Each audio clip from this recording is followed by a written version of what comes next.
So culture is all about how you respond to adversity, how you handle um, you know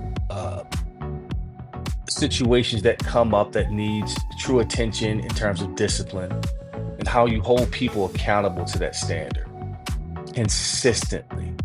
It's a living, breathing organism that needs nurturing every single day. The moment that you take for granted that culture is set and it's thriving and it's right, you don't need to pay attention to it, that's when it turns bad. Welcome to the Prosper Brief, the show dedicated to elevating the future of the food service and hospitality industry.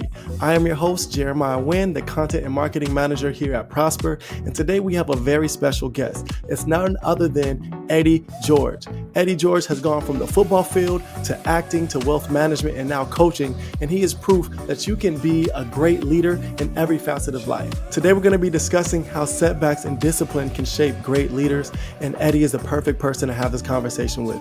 You guys stay tuned. Let's get it going. Eddie, man, welcome to the show. How are you doing, man? Jeremiah, I'm great. I'm blessed. Great to see another day. God Yeah, has blessed us, and man, my heart is filled with so much gratitude that I have an opportunity to share my story, talk about where I am in my life, how I got to this place, and hopefully whoever's watching this can learn, can grow, can be inspired, can be challenged. Uh, Hopefully this is thought provoking, entertaining, all of the yeah. above, so people can begin to prosper for their dreams and goals and desires, and hopefully inspire others too, man. So so it's an honor to be on this deal with you, brother. Man, I'm really glad to have you on here because I've seen you on a lot of other things. And we're not going to be talking about football. We're going to be talking about just the strategies that you use and things that you've gone through in your life that have helped you to be a better leader, that have helped you to constantly refine who you are, refine your talents, refine your Mhm. gifts to be the best. So I'm really excited about this just to hear things beyond the football, the Mhm. mindset of Eddie George. I'm really trying to get into Yeah, that. let's do it, man. Let's delve in. Okay, Cam. So my first question for you, man. So I saw that you had a 1.3 GPA in high school, and then Yeah. you ended up going to a military school. At that time, did you see it as a setback or did you recognize it as a turning point? At that particular time in my life, oh, it was a setback. It was all a setback 'cause I couldn't see beyond the forest. I didn't know what was in the unknown. What was comfortable for me was um just barely making it. I was living mediocre, and my grandmother did the best she can do raising me. My grandfather, my sisters, my mother. I grew up in a single parent household, and the habits that were created in my grandmother's house wasn't the habits of a champion, to say the least. I wasn't studying. I was barely working out. I had this big dream of playing at the highest level as far as college football, but didn't know how to get there. Didn't have a blueprint for it. Uh, it was a tough environment for me to find, my strengths, and I find out what I was really good at and how I could be more than just a football player, so to speak. So my mother pulled me out of Abington, put me in Fort King Military Academy, and initially, I fought against it. I cried. I called everybody known to man to get my mom to help change my mother's mind to get me to stay in Philadelphia so I can be the start running back at Abington High School. But she wasn't buying it. She said, "Listen, I've seen enough. I can't allow you to go another day failing in class, talking back to your teachers, walking out the classroom when you feel like it, being a problem in society." And I wasn't a bad kid, but I was heading in that direction. So at Fort Union, I thought my dream was over in terms of getting to a Division I college. But I quickly realized that this was this was the perfect spot for me to be in, to get my grades right, um to work out, to put myself through some tough workouts to get bigger, stronger, faster. Realized that I was the perfect place to get recruited by some of the best schools in the country. I didn't know that UVA was right around the corner at Charlottesville, Virginia Tech, North Carolina, Clemson, Alabama, Ohio State, Michigan, all came to Fort Union Military Academy to see athletes. So before you're going to ask me the question, it was an observation of, man, hold on, I'm in the right place. Now it's up to me to make this thing happen. And it's not going to happen because I'm here. I got to put in the work. Wow. Wow. So, because my question was, when did you see beyond what you couldn't see? And it seemed like as you were there, Mhm. you're seeing these schools coming and visiting. So it became real like, wait, this is actually way better, a much better place. But Yeah. I have to you have to probably give props to your mom because Oh, she kind of saw it. She saw what you didn't see. yeah, she did. And my mother was instrumental in that move. I didn't know that she was doing this at the particular time. She didn't consult with me. She just packed my bags up and said, "We're leaving 2 weeks to Fort Union." And I didn't say anything to her the entire time. I was pissed off, man, because I figured she didn't know what she was doing. She was pulling me out of Abington. I promised I was gonna get my grades together, but I wasn't. I had no intentions on doing that. I was satisfied getting D's. So when I got to Fort Union, it was guys like Lee Green, God bless his soul, who was a year ahead of me. Lee was 6'3", 225 pounds, was fast, agile, an exceptional student, a straight A student. When I got there, he was the starting running back, along with a guy by the name of Keith Burton, who was 6'2", 225, ran a 4.5, getting recruited by everybody in the country. And this is on the prep level. There's two different teams. There's a postgraduate team and the prep team. Prep team is a high school team. The postgraduate team are guys that have graduated high school but are there for a year to get their grades right or to get their test scores and then go into their colleges. So this prep team was loaded with talent. And I'm like, oh man, this is eye-opening. Like I got work to do. So I learned from those guys. Lee was a model student, got straight A's, getting recruited by teams like Notre Dame and UCLA and Wake Forest and North Carolina. Same thing with Lee with Keith Burton. So I didn't play my junior year. I had to sit back and watch how they worked, how they pushed through the summer's heat, how they had to how they balanced being a cadet, a student, and an athlete. And that was the biggest lesson that I learned was how to be disciplined in those key areas, how to be a better leader in the barracks versus a better leader on the football field.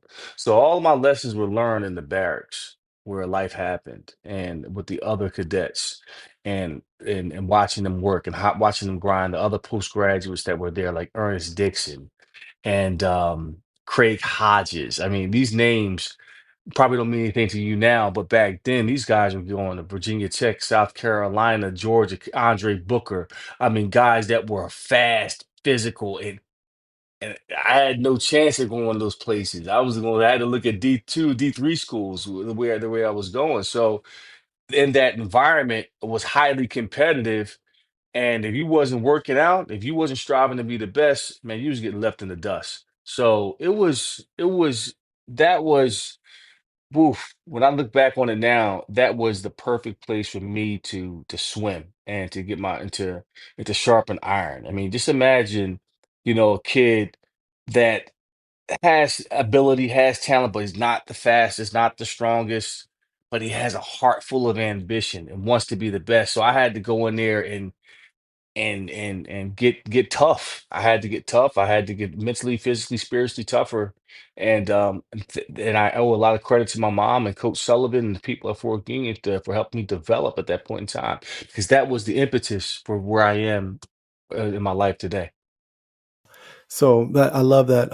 I used to teach. So I taught in the inner city in Reno, Nevada, and I had the student. My favorite student loved him, but just completely misguided.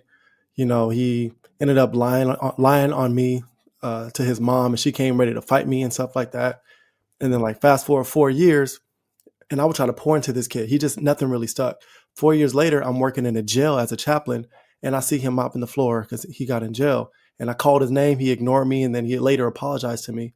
But the one thing that I realized, it is really difficult to pour into certain people who, because of their environment, because of their influences, because of the people directly around them, uh, it is hard for them to see beyond that, right? So now, as you're a coach, how do you get your students to see beyond their environment, to see beyond the mindset that they were raised up in, to really pursue and be successful in their areas? Yeah.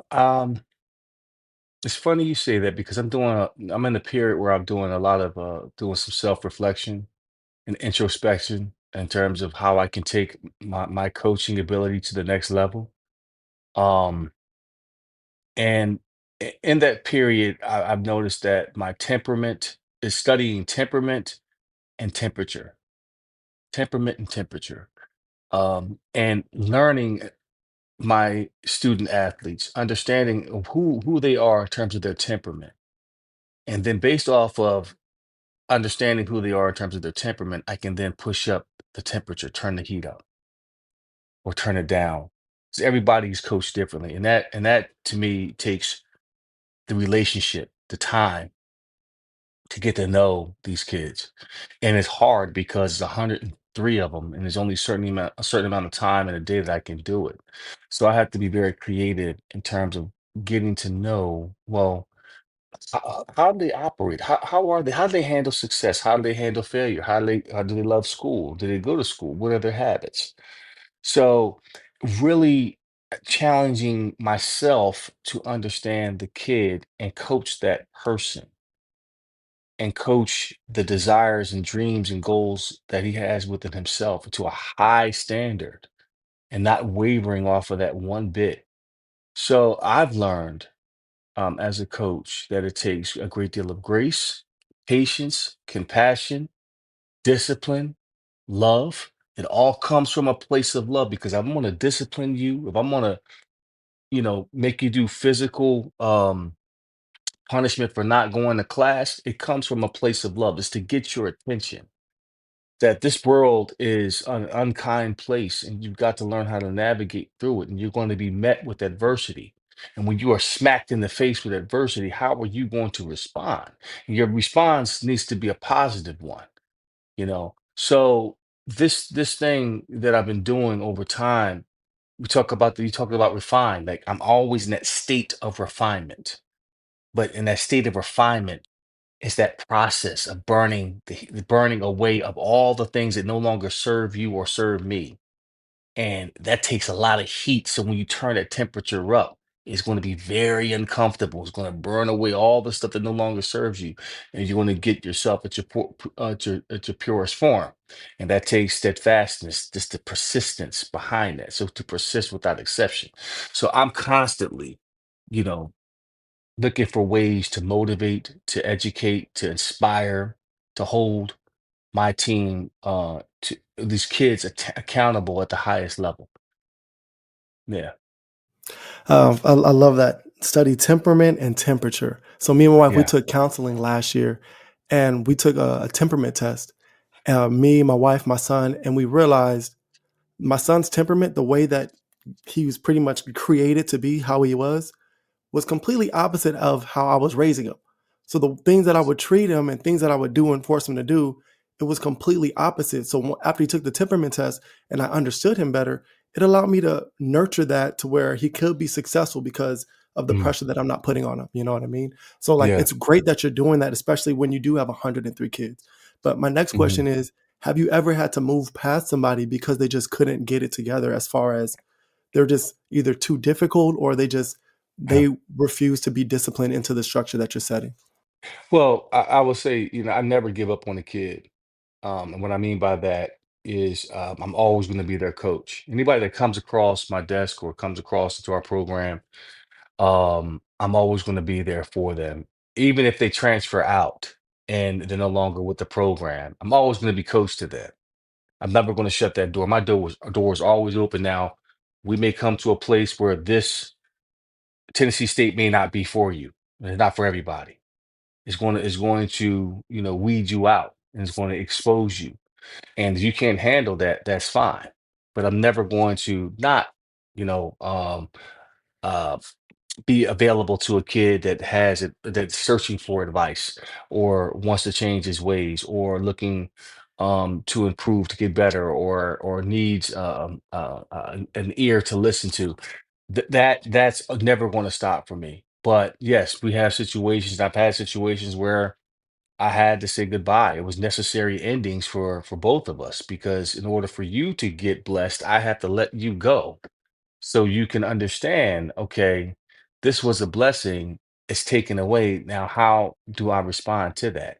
So sometimes you have to have necessary endings so that can be a blessing for somebody else so they can realize their full potential. You know what I'm saying? So, Absolutely. yeah. What advice would you give to professionals who are managers, leaders, executive CEOs who do struggle with the idea of learning the temperament and the temperature of your employees? Like, what advice would you give to them to where that would enable them to be more effective as leaders in learning their followers and their employees? Well, there's different ways to doing it.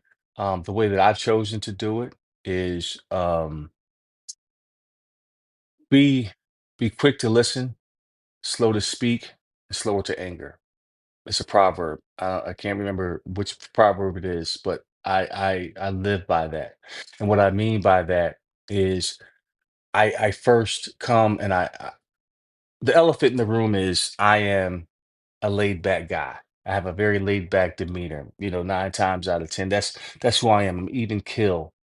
I have the ability to turn up the heat and get rowdy, and I have the ability to be laid back and be very quiet. And that those moments when I'm quiet, I observe. I am studying. I'm studying temperament. I'm studying people to see how I can connect with them. So I would advise leaders to connect with people on their staff, with their employees or students or whoever that may be, your customer, to really connect and to really listen, and not just to wait for someone to finish what they have to say and then add into it, but to really follow up, to really listen to what they have to say. That to me is everything. Once you connect with someone and you understand what it is that they want, then it's time to be understood on how we're going to get there together. Because I believe in collaboration. I believe in um, delegation, and I believe that this is our thing. This is our team. This is our program. This is our business. Uh, and I need input and feedback from you for us to grow, for us to develop, for us to get better. I will have the final say on some things. There will be some non-negotiables. There will be some things that we're not going to debate about. It's going to be a certain way because this is the vision that I have. But I would advise one, that first brick laid before you go making hardcore declarations and say, "Hey, this is how we're going to do it," and it's my way or the highway. That's great, but first understand and then be understood, because there are some components of a business or a program that actually may work. And you might want to say, "Hmm, you know what? Let me keep that in place, but here are the areas that I can change and add value to, or deplete, or get rid of, or bring it all together to consolidate it."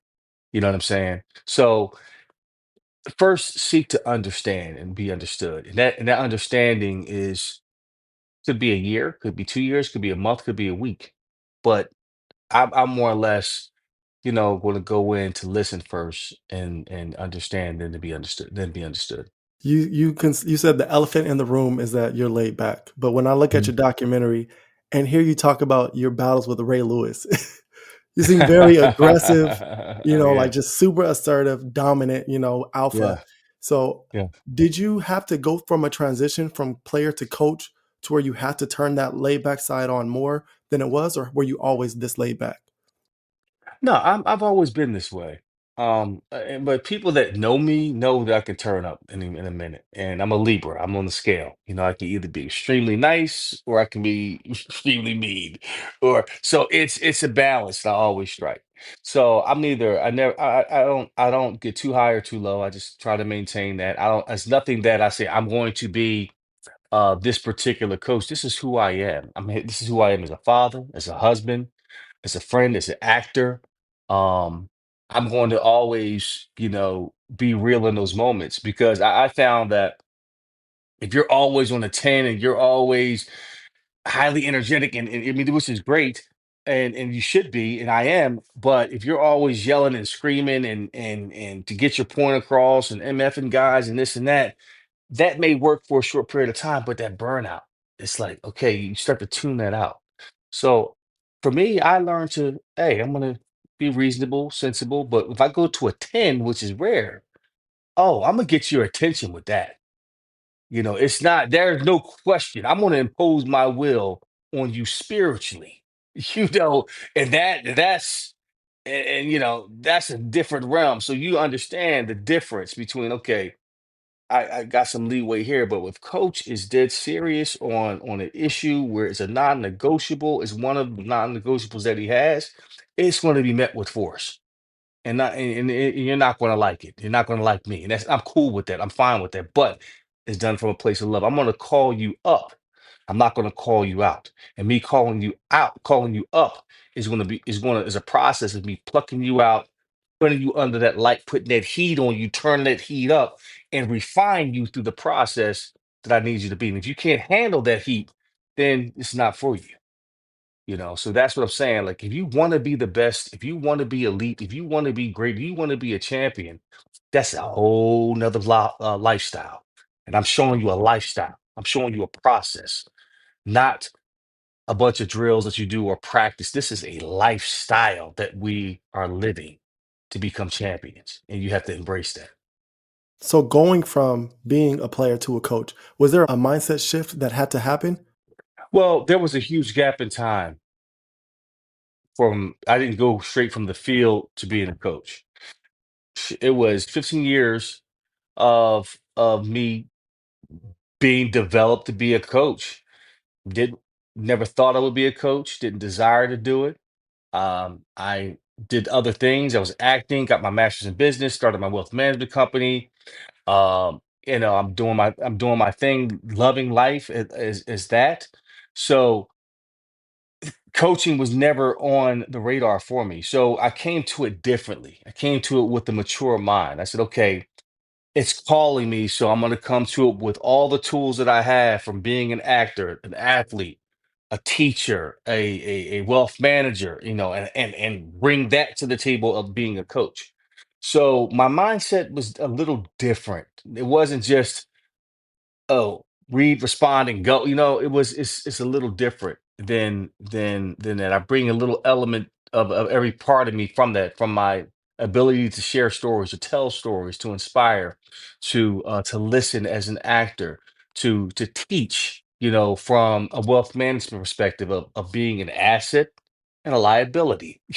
So here are the things that you need to do to be an asset to this team. If you are a liability, this is you relate, you don't wear the right stuff, you're not listening, you're a liability. And here's where we're going to meet the road. Liabilities get eliminated and assets continue to grow and be developed.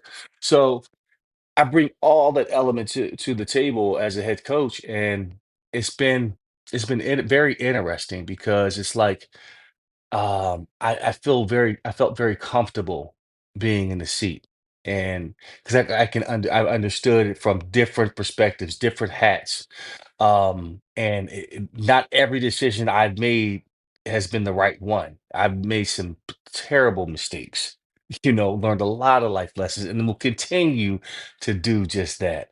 But I understand it now, like in terms of, okay, that's a lesson, for me to learn, to grow, to be developed, and not to make that same mistake twice. So, yes, I am a different person than I was as a player, and I brought something completely different to the table 15 years later to becoming a coach that had prepared me for this position, if that makes sense. Yeah, that does make sense. Okay. You said that you were not expecting to be a coach that wasn't on your in your plan, and I know a lot of leaders they struggle with self-doubt when they're stepping into a new challenge. So what moment in your career taught you how to silence the doubt and just trust this process? Mhm. That is so good, man. A lot. Doubt is always going to be there, and anxiety is always going to creep into any dream, any goal anybody has. So it really comes down to faith for me. And I don't like to get into cliches. And if you're a coach, you always have these acronyms, right? And faith for me has been an acronym, and it really eliminates and is combative to the doubt and the fear that creeps in when you're pursuing something. So the F is for focus. When Peter was in the boat and Jesus was out in the water, and he told Peter to come out. Peter stepped out of that boat on faith. And as Peter began to walk, he kept his focus on Jesus, and he was walking toward him on water. it Peter only began to sink when he looked at everything else around him. He looked at the wind. He saw the wind. You can't see wind, but he saw the wind. It was blowing that hard. The waves, the water, it all then he began to sink. So the focus is so key. Keeping your eyes on your God-given dream. Not your dream, but the God-given, the purpose, the will that God has for you. And that's developing a relationship with Christ, relationship with God, and getting that vision, the focus on that. So I'm gonna show you something real quick. I have a vision board that I've had up for 15 years, or not 15, for 5 years. Okay. And real quick, this is my vision board. All right. It's in my office. It has a bunch of pictures on it. It's very detailed, it's intentional. My family's in the middle. Things I wanted to accomplish as an actor, things I wanted to do, my lifestyle, play golf. The time represents the time that I have is very intentional. The style, the entrepreneurship, all the things I wanted to accomplish on this board. And this keeps my focus, right? I put this down for a second. So that F, the focus of faith, is what am I focusing on? You know, the habits that I create with my focus. I get up every morning and I'm reading my word, reading and getting deeply rooted in the word of God. So it keeps my spiritual man fed. So when doubt comes, I can combat that with the word of God. I can combat that with something else, an affirmation or something along the lines. So that's very important. The A is for attitude, positive attitude. Adversity is going to happen. Things are going to come up. Setbacks will happen. Losses are going to happen. Failure is going to happen. That's a part of the process. How you respond to that failure is what matters most. A positive attitude. When I left Philadelphia, went to Fork Union, I had a bad attitude.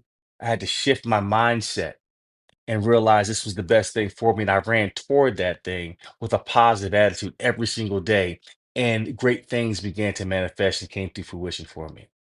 The I is intentionality, waking up with an intention to improve as a person every single day, a person in your career and your family life and your social life and your physical life, being intentional about it every single day. When I go into my meetings, I'll ask one of my players, what is your intention on getting better today? Give me one thing. And it better not be something that's cliche as, oh, I just want to get better. How are you going to get better? Oh, I want to work on my 5-step drop as a quarterback. Well, how are you going to do that? Well, I'm going to go out 5 minutes beforehand. I'm going to work on the counting 1, 2, 3, 4, 5, getting that back step drop, making sure I drive through, just being very detailed about how you're going to get better that particular day. Because that's what I do, as a coach. Um, the T is for trust, trusting the process, trusting the word of God, trusting that you're going to get through. I mean, trusting God's timing, trusting everything about that you're going through. Okay. And then trusting, for us, it's trust the brotherhood, trust your training, and trust that it is your time to be successful in whatever it is we're going to be during this time period. And the last one is H. It's help. It's helping others. Just when you're praying for something that you want, like I'm praying for healing, I'm praying for wholeness, I'm praying for a breakthrough in my career, I'm praying for financial gain. Pray for somebody else, help someone else, be the answer that you seek, and then watch what comes to you. And then encouraging and empowering others and raising them up to that standard. So for me, that's been the main thing. That's the cornerstone of how I've operated my entire life, is operating by faith, to walk by faith and not by sight. Man, that's powerful. That's really powerful. One thing you mentioned in there was trust, and trust is so vital. We Oh know yeah. that trust is essential in any high performance team, whether in sports or business. What strategies have you used to build trust with your team? And how can leaders create a culture where people believe in the mission that they have? Again, it goes back to before you win a championship of any type, you've got to master those three ships: relationship, ownership, and leadership. The relationship piece is so important. That's how you really build trust, and getting to know the person, really understanding that person, and vice versa, and not just knowing them just to say, "Hey, let's win a championship," but knowing them as people. How can we serve each other? Iron sharpens iron, and that really comes down to that. The next one is ownership. Is taking ownership of where you are, really owning the fact that I might not be in a great place, but I'm not going to use external factors and blame it on somebody else. It's going to be on me to figure that out. How can I do that? you know and the leadership portion is to lead by example, to not just talk about it but be it. There's a great poem by Langston Hughes called "Live Your Creed." The first two stanzas: "I'd rather see a sermon than to hear one any day." So not seeing an actual sermon, but seeing somebody live the sermon, living it out. So that's important. So I think, and I hope I'm answering your question, I'm going on these tangents, but I think that when you're building those relationships, you're building trust. It all stems in that margin, of really building relationships and understanding people. Because I've been burned, I've been taken advantage of financially in relationships, and it's hard when somebody that you love, you know, goes against your trust. And so it's life lessons, and you have to be vulnerable and have enough courage to allow yourself to love and to trust someone and be willing to get burned by it, to understand that I gotta be a, be a better person of a discernment when it comes to working with people, because you're not going to figure it out. Like, I've had coaches that I thought was the right guy but wasn't the right guy. I've dated women that I thought was the right one but really wasn't the right one. And that's okay. It's fine. It's gonna happen. You gotta go through those emotions, but be willing to step into the unknown and allow yourself to fail, to get hurt, to love, to live, because that's what you're doing. You're living, and that's what it's all about. And that's just the whole trust factor that goes into it. Stepping out there in faith, and understanding that, hey, if you get burned in a relationship, it's going to be it's meant for good than it is for evil and destroying you. It's something good is going to come out of it. So that's the whole mantra, and the whole idea of having faith is it goes back to having the great attitude and the focus, and a cylindrical world that you live in when you operate by faith, because you're always moving in defense, and you have your offense. You're always so it's an always evolving thing. Yeah, and it seems like when you are intentional, right? You're intentional with your relationship, what you're doing. When someone does hurt you, like you have to expect that people aren't perfect, right? A lot of times it Yeah. seems like people think that, oh, if I have my mindset right, if I do right by people, if I'm nice to people, I'm good to people, things are just gonna happen to me. And I feel like growing up, no one tells you that you can be perfect and still lose. You can be the best running back ever and still never win a championship. A lot of times we feel like 1 + 1 = 2, and sometimes it just doesn't. So what do you say? Mhm. Like, what would be like the key strategy for those people who have been burned, who have trust issues, and now they lead with resentment? what is one thing that you can give to them that Mm. they can take and like really use to go forward? I had a conversation with somebody about this the other night, and it's something that is simple yet complex. Okay, it's so simple, and we hear about it and we know it, and you know if you've been in the Word, you've gone to church, you've heard it time and time and time again. Forgiveness,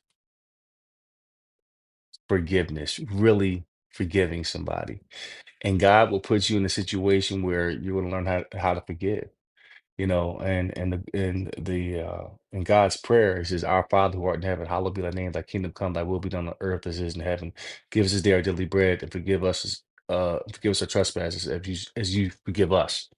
So if we're not forgiving other people, our Father's not going to forgive us in terms of the wrongdoings that we've done. So to have that compassion to um forgive someone, but not be stupid to say, okay, I forgive you, let's do it again. But really forgive them so you can live, so you don't have that burden on your heart. So you can be free. And that can be in different forms. You can have a direct conversation with someone and let them know how they've hurt you. You can write a letter and never send it. You can know in your heart that you've forgiven this person. You can say, listen, you hurt me in the past or whatever situation it was, but I forgive you.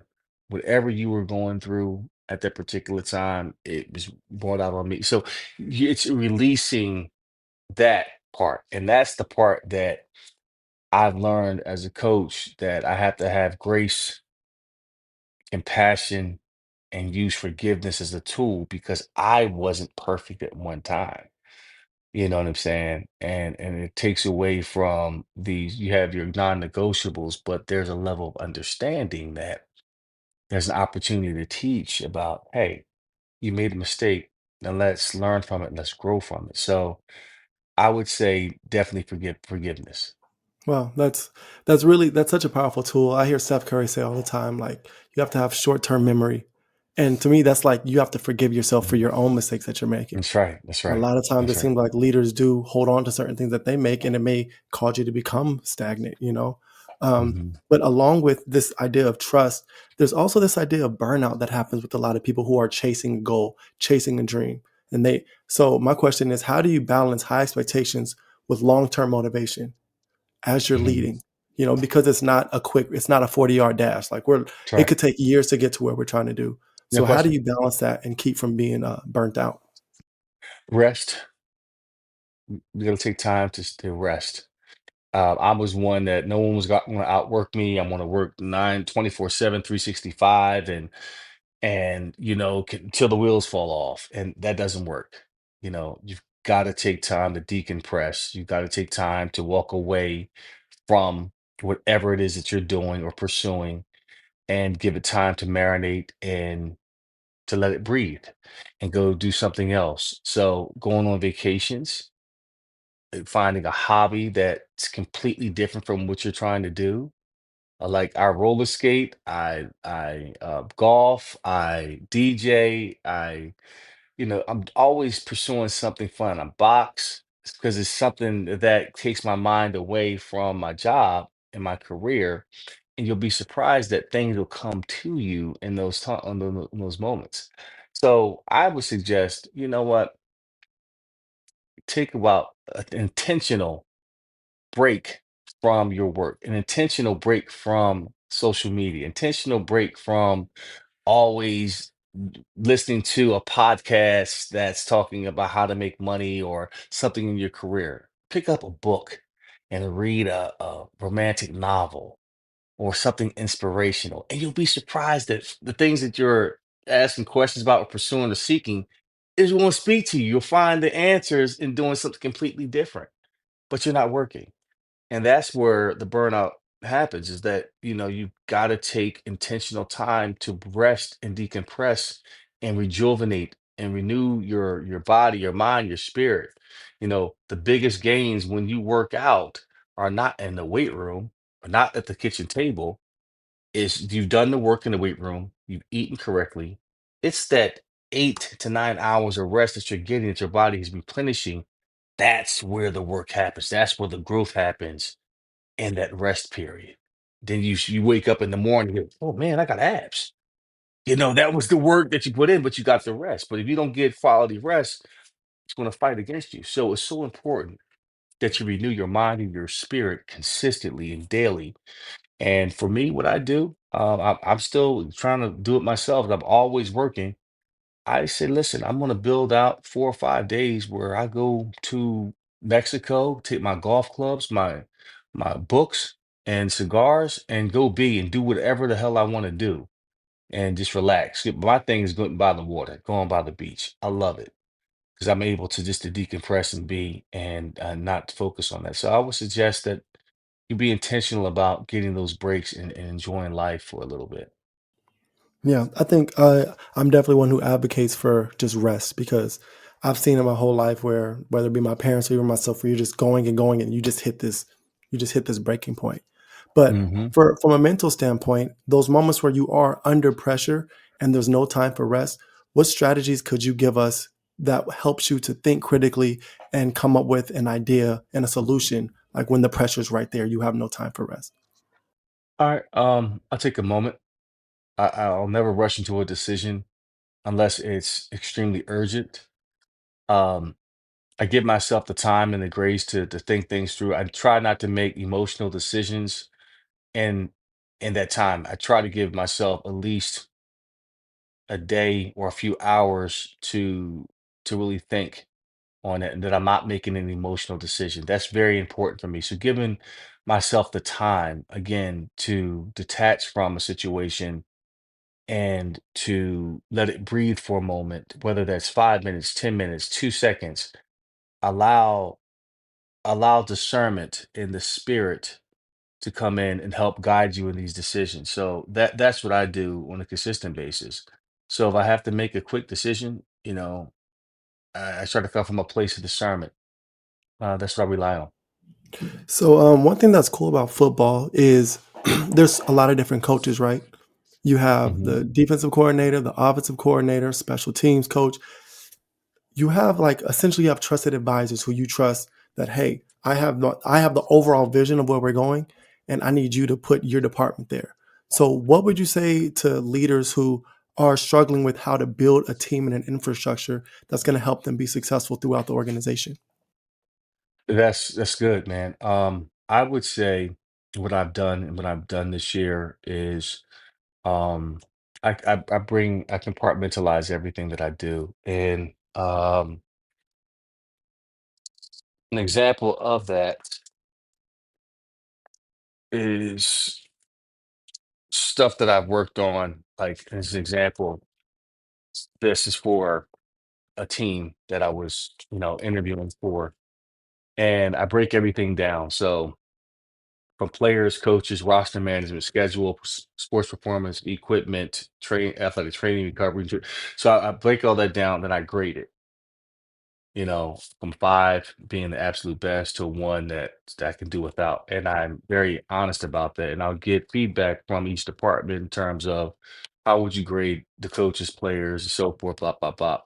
So I'm able to assess, okay, he's a five, this is a two, three, four. How can I improve that area or eliminate it? So that's kind of, the way that I've kind of done things and continue to do things to assess the situation to make certain parts better. Um, and with my coaches, it's constantly teaching them the vision, you know, the culture that you have to have. Culture is not just putting a bunch of great words and cliches on the wall, family, faith, and football, and be comfortable being uncomfortable. That's cool, but what are you doing to make that happen? So culture is all about how you respond to adversity, how you handle um, you know situations that come up that needs true attention in terms of discipline, and how you hold people accountable to that standard consistently. It's a living, breathing organism that needs nurturing every single day. The moment that you take for granted that culture is set and it's thriving and it's right, you don't need to pay attention to it, that's when it turns bad. That's when bad habits creep in, and doubt, and fear, and discouragement, and delusion comes into play. So it's those things that you have to constantly stay on top of and teach your coaches. So like every year I have a coaches retreat. And at that retreat, we focus on something of what it means to be on the energy bus or the power of a positive team along those themes. And we work on that endlessly. And I know it's a pain in the ass, could be, painstaking details involved, and all you want to do is coach. But the only way you're going to be a better coach and to teach with passion and to teach. Um, with energy and sustainability in the way I want you to teach is by going this way and understanding the way that it needs to be done. So that's what I would say is as a leader, you have to set the North Star in terms of how things are going to go, how you're going to approach things, what the expectations are on a day-to-day basis, that cutting corners is not an option. I look for solution seekers. I don't look for complainers. If you complain, complain only by yourself. But when you come to my desk, say, here's the problem and here's the solution, the three solutions to this problem. So we don't have time to bicker and complain and dwell in things that are not going to push us forward. We've got to be moving forward. So that's what I would say. Okay, I like that. So you mentioned adversity. So my question is, what keeps you up at night? Uh, Are there any fears that you have where it's like it's almost like just the little thought in the back of your mind? of course. Of course. I mean, I think we all do. I think, for me, it's what happens if we don't win this year? I'm always thinking like, man, this could be a setback. What is this? So I don't get, and I cut the noise off at that point because that's again, a distraction that's may or may not ever come true. And if it does happen that way, I'll have an answer will be provided. That's where faith comes in.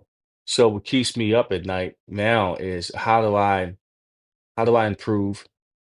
Am I improving in the right areas I need to be? Am I ignoring certain things? Am I dotting every I and crossing every T? Um, making sure that we're headed in the right direction from a philosophical standpoint on all three phases. That's offense, defense, special forces. Um, thinking of how I can inspire this team, on a day-to-day basis. So all those things just really keeps me up in a great way. And that's why I try to write it down and to get in the habit of writing things down at night so I can just put it on the paper, know it's going to be there. I can revisit in the morning and it gives me a peace of mind that I can sleep throughout at night. What do you say to leaders who they have this fear and they just brush it off? They don't tackle it or they don't figure out how to get ahead of it right now. They just try to like push it off. What do you say to those type of leaders? Now, give me an example of a fearful situation that they're putting on. Okay, so for example, let's say that you need to fire somebody who's your good friend because they're doing something sketchy, but they're your good friend, so you don't know how to navigate that. So they're just going to keep going and going until they finally Mhm. get the courage to, do something about it. What do you say to those type of leaders who do lead more passively? I can understand that situation. I think at some point you have to address that. Um, there are times when you want to give yourself time to think things through and not be emotional about it. Then there are times when you have to be fast, direct, and fair.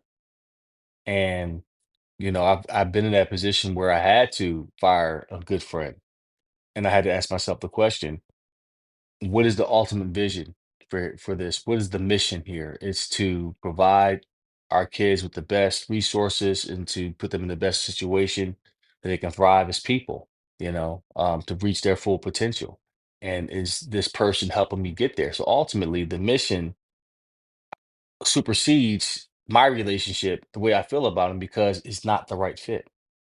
and you have to have tough conversations. And sometimes just saying, hey, I value you and I like you as a person, but this situation is just not right for either one of us. And I'm going to go in a different direction. And that's tough. I have to go a different direction because it's not fitting the vision that I have for this organization or this team and going forward. So, you can let that thing just fester and not address it, and that's only going to manifest and bring dissension and confusion and inconsistency in your organization from a leadership standpoint, because the other people see it that this guy is not the right guy. He needs to get going. So you've got to address it. I mean, that's what I would say. At some point, you're going to have to meet that head on, and that has to be your number one priority, whether it's bringing him in your office or her in your office and having a conversation of, here are my expectations. If you're not meeting these expectations, if you're not happy here, we have to change this. This is what I need to see. If I don't see it by this time, it's understood. I'm going to make a change. That's what's going to happen. So, you know, I'm learning myself through that. So yeah, that's a tough one. Great question. Thank you. That is a tough one because we all go through these situations where when you do have a big heart, and especially you when you are connecting with people at such a personal level, you are going to end up getting cut. It's just it just comes with the territory. Right. But before we get out of here, because I know like we've had so much time, thank you so much for even being a part of this. Absolutely, Jeremiah. Absolutely. I want to give a shout out to Ray Johnson and Reese's Yes. consultation leadership group who set this up. Like it's been great just meeting you and having this conversation. But I have one last question that I want to ask you before we head out. So you making it to the top level and you being successful in so many different areas. So how do you paint the picture to your team of a vision that you have, seeing that you have made it to the highest level, and how do you get them to buy into it? There's different ways I do it. I do it through repetition, constantly preaching, our standard, the habits, the championship habits. And that be through my messaging, through our coaches' messaging, through visuals that I'll see on Twitter or the internet, a speech that I heard, a sermon that I heard that reinforces that, bringing in speakers that talks about these things. Like for example, this year we're going to learn life skills through drama. Going to bring in someone that I've worked with in the past, and we're going to put situations that they've been in or might be in as student athletes and have them act it out in class. Want to break out in the workshops, talk about it. So they have a game plan, okay, in terms of decisions, consequences, and choices. And you have a game plan to know the situation, know the opponent, know the plan, and then execute that plan if you're in a certain situation. So that to me is a huge thing. So that's what I would say, man, is I forgot the question that you asked. We So, put the button on it, but that's what I would say if that if that makes yeah, sense. no, no, that makes sense. No, thank you. I forgot the question too. Yeah. Don't even worry. Yeah. Like, hold on. No, I went on down the no, rabbit's hole again. So, no. This but has that's been that's what I'm saying. Yeah. this has been such a pleasure just to get to know you and just see you in this light outside of just reminiscent of the glory days. It's great to Yes. see you at the present and the leader you are today. So thank you so much for being a part of the Prosper Brief. Hey, it's been awesome, Jeremiah. Appreciate you.